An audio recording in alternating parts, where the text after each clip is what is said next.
ओम नमस्ते वास्तु पुरुषाय भूषय विरतपरो मदिग्रम धनधान्य समिति गुरु सर्वदा जय हरि ओम दर्शक आदरणीय दर्शक महानुभावहरू आज म यहाँलाई महत्त्वपूर्ण कुराहरू बारेमा चर्चा गर्दैछु।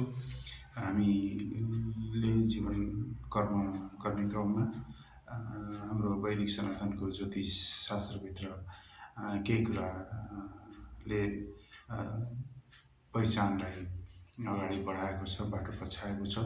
त्यस क्रममा म आज यहाँलाई जन्मको चन्द्रमा सम्बन्धी ज्ञान, जस्तो कि जन्ममा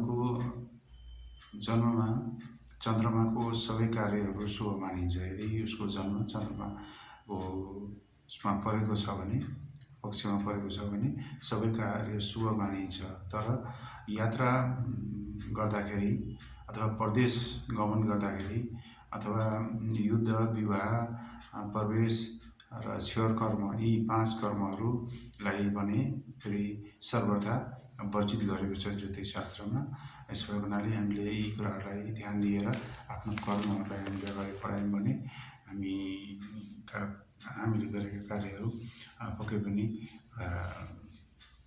सुकर्म हुनेछ, सुकार्य हुनेछ र कार्यमा सफलता मिल्नेछ। यही जानकारी के साथ अहिले म बिदा हुन्छु।